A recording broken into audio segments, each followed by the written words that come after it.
I'm just having a good time with my guests already. But Karibuni back to Full Circle with Joyce. And we're getting ready to talk about our main topic of discussion for the day, which is men, women, and money, and how the sexes differ with their finances. But just before we do, I want to point us to a couple other interesting topics here today. Number one, there's a story about how Kenya would like to borrow 300 billion shillings to build a Nairobi-Mombasa road. And let me just get to that story for you and read out just a little bit of context, okay? Should Kenya borrow 300 billion shillings to build a new Nairobi-Mombasa road? Someone here says, if the government intends to help us build the expressway, we should grab the opportunity. However, it should help us construct the road without giving us conditions. There have been many projects the US has funded in Kenya directly through government or other organizations like USAID. If the US is serious about helping Kenyans, it should do so without issuing sanctions in regard to what the government is doing. Now, this, of course, is just getting people's viewpoints as far as this discussion.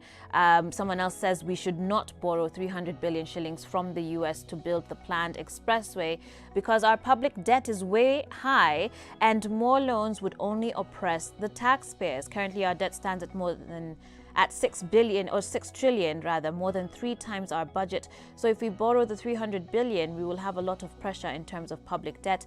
And when that happens, the government will move to increase taxes on basic commodities to raise revenue to settle the debts. Now, I'm going to ask you guys the same question. So again, this is just some background that the US might be able to give Kenya a loan to build an expressway from Nairobi to Mombasa. First question, is it even necessary to have that expressway? Because you have to wonder, we already have a highway. Secondly, we now have SGR, which we already spent a lot of money on. So what's you guys' take? Sharon, we can begin with you. I'd say it's always nice to build new expressways, highways. It's great to move, to evolve as a country. The only issue I have with borrowing money, like you said, is the impact it will have on our taxes, on our future as a country. I feel like as a government, we should be focusing more on increasing our revenue rather than creating more debt. Yeah, if that makes sense. Yeah, because right now we're just, honestly, how many loans have we taken in this past year? Yeah. And just to introduce my guest to you all, this is Sharon Kate Nganga, who's an economist and a statistician, and she's also a TV presenter elsewhere, uko kwengine. And then I have David Cairo, who's a financial advisor and the CEO of Elimu Stawi. Karibuni tena to both of you to the show. David, what are your thoughts on this? Borrowing in business for me is good, as long as then you've done the feasibility and you're very sure about the productivity. So for me, I would look at how good or bad it is. For me, it's based on the outcome. What are we projecting it for? So if the outcome is to grow and to spur jobs and create jobs and to make the place more productive, then I'm okay with that. But the challenge now we find is most of us are blind to that information. We don't have access to that information. Isn't SGR supposed to be doing that though? That's what I'm saying. We don't have access to the information of what is that informed all this. We see the results, people will use it, but we don't understand exactly how we arrived at this decision. So you find even when we have this conversation, it becomes very difficult to appreciate what went into investing. However, I feel the debt level is very high in this country. So that, if you ask me, we would then need to understand what is it then we're looking at to ensure that we don't get to a place where it goes out of hand. Right. Yeah. All right. Well, to another story now. Facebook rolls out a news tab to boost journalism. Facebook is rolling out a news tab and promises to focus on, I quote, high-quality journalism. On Friday, they started rolling out this devoted news tab with professionally produced content material. And the social media platform says that this is to just prevent, I guess, misinformation as well.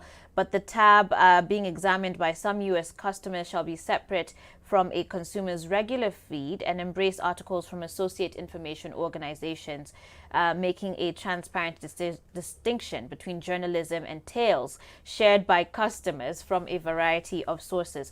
Mark Zuckerberg was quoted as saying, "This is going to be the first time ever there will be a dedicated space on the app that is focused on high quality journalism." And the combo of tales in Facebook information shall be decided by algorithmic personalization based mostly on a consumer's preferences and knowledge, with journalists selecting among the tales. What do you guys think of this? We were just talking about social media and our private information last week, and here he's clearly saying it's going to follow what you guys do and what you read and study about and sort of your preferences, and then I guess curate stories for you. Do you think this is a good move as far as, you know, trying to control the sort of quality journalism? I like how they're saying, you know, so that it's not just consumers' tales, because Maze, I think Kenyans would we would shine on that list. I personally love it. I'm a millennial. I'm always on social media. I hardly ever watch news, so if I'm gonna get any sort of information, it's either on Twitter, Instagram, or Facebook. So I think it's a great move to have them actually have curated stories that are based on actual facts, than going on KOT and realizing 10 days later that story wasn't true. Even if they're following your preferences to curate those stories. I feel like I like the idea of following my preferences, because sometimes, like if you're on Instagram and Twitter, sometimes you'll see things and you're like, why am I seeing this ad? I don't want to see it. Like, I don't even follow these particular stories. So if they are looking at what I'm liking more and what I'm following more and curating around that, millennials, we have such a short concentration span, so stick to like what exactly I want. But also the fact that they've separated it creates the idea that if you want to learn more outside of your preferences, you can always look for that information. Right. Yeah. David, are you as comfortable as Sharon is? I am not, actually.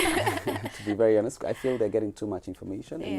And I would understand where they're coming from a point of big data, so they want to be able to have access to all that information. And for me, then I'm looking at Facebook is a company, so with time, it has a perpetual life. So it means that the people who are there now don't necessarily have to be there going forward, especially being a public listed company. Right. So I'm looking at the security of that data. Today, yes, you're a millennial, but you won't remain a millennial in that sense. You know, I mean, a young millennial all your life. So at the point at which now, 30, 40 years from now, that information maybe is now has been curated, it's on your wall, it's everything. We're able to track all that. Maybe your own taste and preferences or mine, whoever, will keep changing. But at that time, will I still want to be remembered, knowing that whatever is on social media will never be erased? So that's why for me, we need to be very, very careful with them going in that direction. Sure. However, I like the aspect of this, it's bringing a form of, I mean, it's really disrupting the media space, because that I'm sure it will.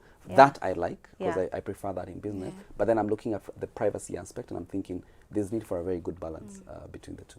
Yeah. All right. Well, as we continue with our discussions, let me shout out a few of you who are watching.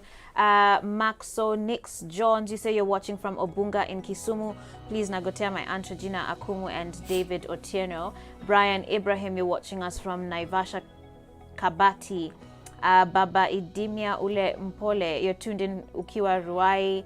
Jackie Mwika, tuned in from Makueni. Isaac Washira, tuned in from Juja Kamakawa. Willie Atandi, tuned in from Kakamega, Masinde Muliro University, and you're saying you're keeping it locked right here. And Shix Kaugi as well. We say Isinya to Kondani. Asanteni sana to all of you. You can keep your feedback coming into 22999. That's our SMS line. Absolutely free to SMS in. You can also reach us on our social media platforms at Switch TV KE on Instagram and at Switch TV Kenya on Facebook and Twitter. So with that said, let's jump straight into our discussion for the day, which is on men, women, and money, and how these two sexes differ with their finances. Now, the differences can be a bit of a touchy subject, okay? And generally, when we talk about men and women and money, you kind of have to pick your words a little carefully. And so, you know, how do we I guess, look at spending and savings? Is there a difference in the way men and women perceive them? In economics, which you've also studied as well, you know, they'll often talk about how women sometimes make better financial decisions for their families, and that has a trickle-down effect to their communities as well. Gentlemen, do you agree? Amma, if you're going to be the... David is here like raising his eyebrows. I'm going to get to you in a minute. Yeah. But, you know, from the things that men and women spend their money in and what they invest in, there's definitely different approaches to how we look at money, how we perceive money, and all of that. And that's what we want to talk about today. Are men or women? Who is more likely to make financial mistakes? Who is more likely to make better investment decisions? Is there any data or science that supports that? That's going to be what we're talking about. So, David, you were already shaking your head even before I got to the first question. Tell me what was running through your mind. I think what ran through my mind is, let me start by saying money is and should be a tool at always. It's only that many times people look at money as the end, yet it should never be the end. Money is like a key. When you need a key to open a door, that's what money is. So it's not necessarily that money should be the end of that. So you find that on the question you talked of, I mean, on the subject you just raised now, you find that not all men or women will handle. But why I shook my head is I'm not sure I can represent all the men in this room. So in fact, I choose to take a very neutral position today, not to represent any gender, but then to bring out the issues regarding our understanding of that. But let me start by saying again, money is a tool, and that means that we should never ever look at money as an end in itself, but understand money is the tool that helps you achieve the end. Because it doesn't matter how much you amass or how much you don't have, that's it. It can only help you this far. After this, then what? Yeah. Sharon, are you also taking a neutral position today?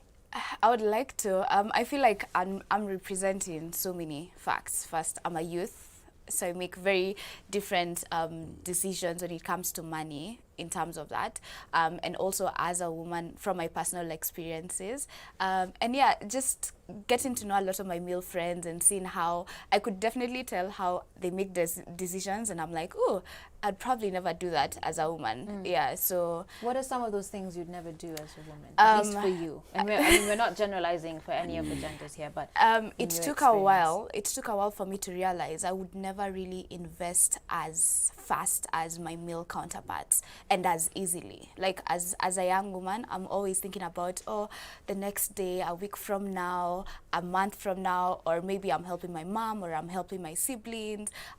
So whereas I have the money, I might have saved up and I'm like, oh, I want to invest this. There'll always be so many other factors to think about. While my male counterparts will be like, oh, no, I see an opportunity, let me jump on it. And if it fails, it fails. If it doesn't, I'll just have to like save up again and do it again. While in my mindset, I'm like, if I fail, that's it. I don't help anyone, I don't help myself, and I'll probably not try to invest after that. Right, so you're a lot more risk averse than your male counterparts would be. That's very interesting, because later in the show we're actually going to be talking, in our second hour, we're going to be talking about grabbing opportunities in life. And I totally hear you, because you know, I really want to analyze everything, and sometimes by the time you finished your analysis, opportunity but we're going to be continuing this discussion. I need to take a short break right now, but Sharon and David will be back with me after the break. Keep your questions coming into 22999.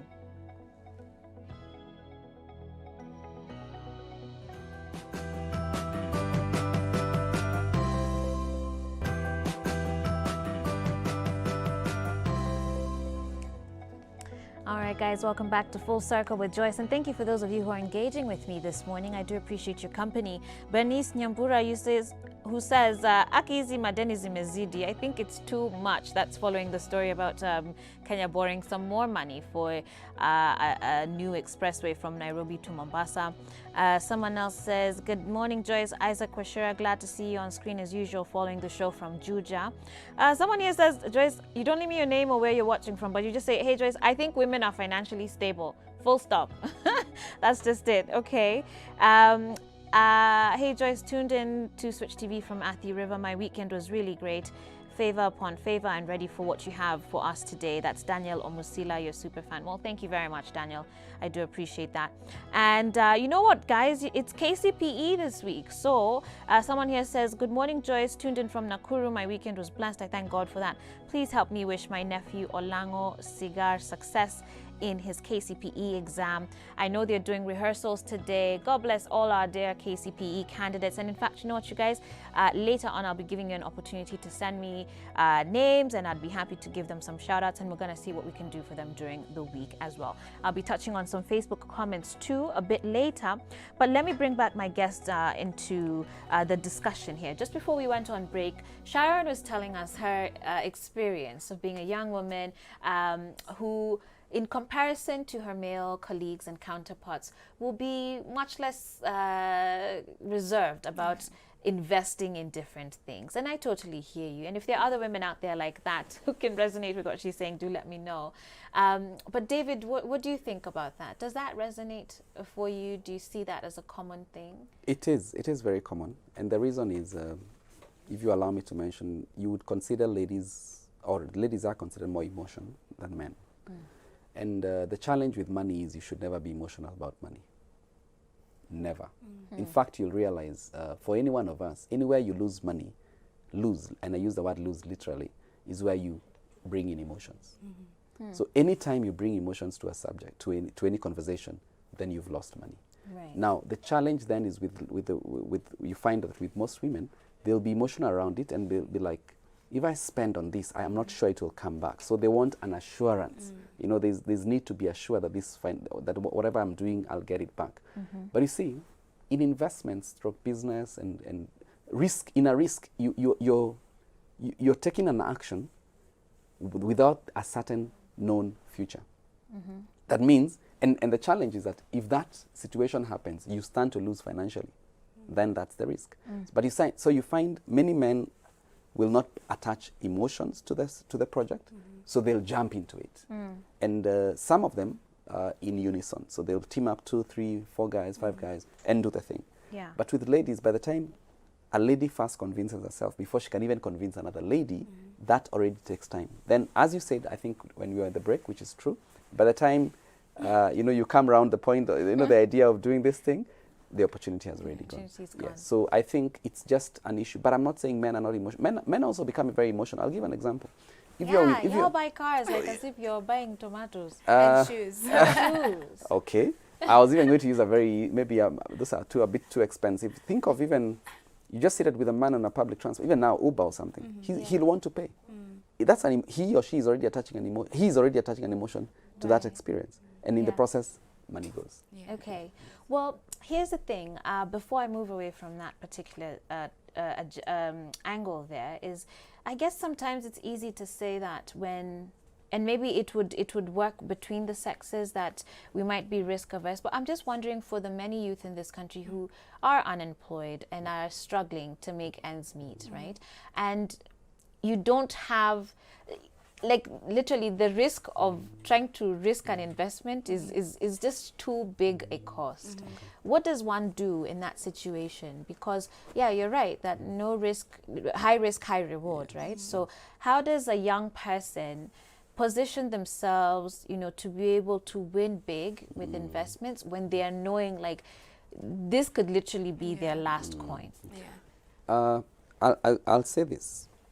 I believe strongly that the last thing you need to start a business, and I've said it before, not on this show, but here at Switch TV, is money. True. And that's the first thing many youth don't have access to. They don't own capital, so many in terms of money, in terms of assets, to a large extent. But the last thing you need to start a business is money. What we need first is your idea, and you crystallize that idea. You understand, you appreciate, what is it that I want to do? How do I want to do it? With who, when, all those details.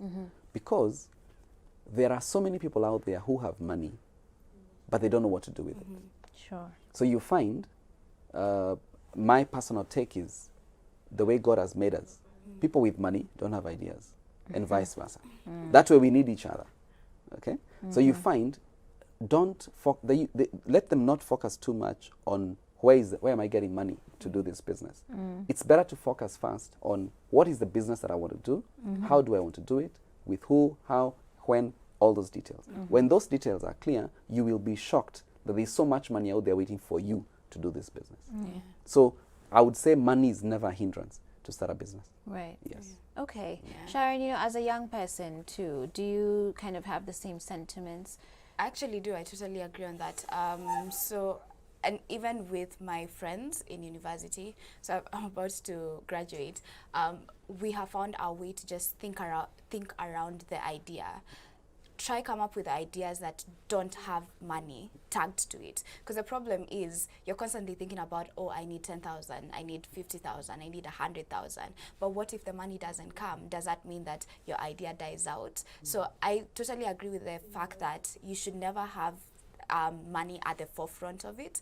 If the money comes, cool. If it doesn't, that's fine. Okay. But I think the issue with most young people is that we don't have information on how to handle money. Sure. Yeah. So, and it's even a personal experience. I had to go through a program called Centonomy 101 to really understand what money is, why it's a commodity, why it's a need, how you can use it as an asset, and why it's important to just know how to handle it. And it made me realize, like, even at home, you never really understood why your mom tells you to go to the kiosk with a certain amount and expects you to come back with a certain amount. Just think it's something you're meant to do, spend and bring back some certain amount, right? But no one tells you that this is how you should handle it. This is how you can multiply it. This is how you should avert loans. And if you do get into a loan to grow your assets, how can you pay it back?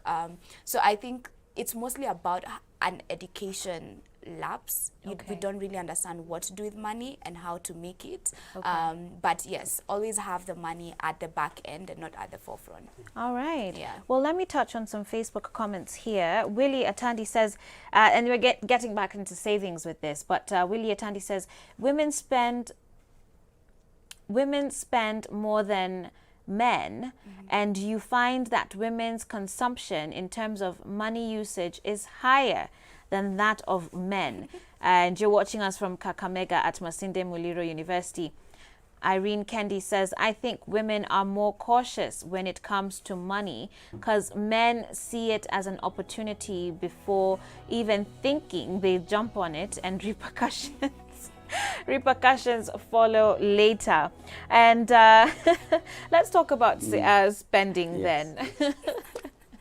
Actually, Sharon, agree with this. Actually, agree with it. You do? That do. women Why? spend more? I honestly feel like women, and I'm saying this from a personal experience, I think women spend more. If you think about, if I was just to calculate how many hair products I'm using on my natural hair, what I'm wearing, my shoes. And then on top of that, you're also thinking about the community. You're thinking, oh, I need to put aside this for someone. I need to put aside this for this. You know, I definitely feel like men are more simple when it comes to, you know, going to the barber is not as expensive as buying 6 different hair products. They'll stick to 3 good shirts, 2 good trousers. And you'll even see, even when we go out for lunch, they might spend more because they want to accommodate you, and that's where the emotional part comes in. But if they're alone with the boys, they'd rather go to a kiosk. Why go to a fancy Instagrammable hotel, right? But if the girl comes in, then maybe I can spend on that. But they do plan on that. But I definitely feel like I spend more than my brother. Okay. David, when it comes to spending and you know, when you're advising clients, what are some of the biggest tips that you would share with them? Because here we have confessions already from Sharon. Hair care and shoes. But just before I answer, to finish on her point, in agreement is maisha ya mwanaume si rahisi. So really, the kibanda thing and everything makes sense. But what I advise my clients is where I started off from. Not to put emotions to money. You should never be emotional with money. Even don't be emotional on money itself. Money doesn't know you're spending it. It's not alive. It doesn't know what you're doing. So don't attach emotions to it, because the moment you do, whether you like it or not, you lose. Number 2, in any transaction in life, any transaction, you're either a producer, that means you earn, or you are a consumer, that means you spend in any transaction. So always ask yourself, in this transaction, am I the one who is earning or am I the one who is giving? And I want you to understand it from the point of earning, receiving, or giving stroke losing. You've lost it. Well, even though you've gotten the hair products, that money has gone in exchange for. So what then I'll always encourage all of us, irregardless, irrespective, whether it's pocket money, whether it's money you've earned, whether it's what, whether it's even a gift you've received in form of money, always ask yourself, is it that I'm producing it, earning it, or is it that I'm consuming? Now, no one will ever fail to be a consumer, but not everyone will be a producer. True. Okay. Everyone is a consumer, not everyone is a producer. Right. So the question is, as you consume, which means as you remove money from your pocket and give, are you consuming stroke giving from a point of receiving? Right. Okay? So that it's in and out. Yes. Not But you just out. Yes. So what you're now referring to for ladies, you find it's more, the concern is more on the giving. I won't even now say consume, but it's giving, which means losing money, as opposed to my personal opinion. Right. Okay? Now, and the challenge is, it doesn't look like it's expensive. You find and I'm saying this, in general terms, you find maybe the cost of a shoe for a lady and the cost of a shoe for a man, they're not the same price. The men will always be very much higher than that. So the lady thinks, I'm just spending this much on a shoe. It doesn't look much. But without understanding that actually you've lost. So I think that's what influences So it's a our false spend. comparison. It is a very false. But number two, if you don't mind, I'll say, in agreement with her, no one ever teaches us about money. Ever. We don't get lessons. We don't get knowledge. Who should be? I'll say it should start at home. I am a strong believer that the best parent the best teacher everywhere is a parent or guardian. The best school is home. Irregardless of the schools we go out there, the best is at home and the best teacher is so if your parents, for example, if you have a boy and girl, you're sending them to the shop, in most cases, it's the boy, even if they're younger, who gets the money. But when they go to the shop, it's the girl who is told to carry. After all, they are older. So that's already a wrong understanding. Because why are you then seemingly empowering one over the other? So you find the decisions around money, including owners of capital. In many cases, owners of capital in this country, ideally, are the male as opposed to the female. Right. All right. Well, let me get to a question here on our SMS line. Hello, Joyce. I'm Hilda. I'm turning 21. I work, but I don't earn much. And I want to save money for my 2-month-old son and still want to go back to school and at least do human resources. How do I go about it? I have thought of getting a scholarship and it's hard. Now, Sharon, I can see by your face you sort of empathize with this young lady. In many ways, you're almost at the same age in life, same point, you're just about to finish school. She's wanting to go to school, but also has a young son. From your perspective, what would you advise her to do?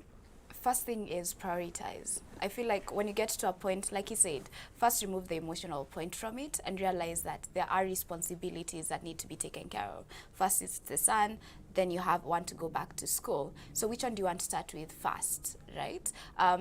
And this comes into now budgeting.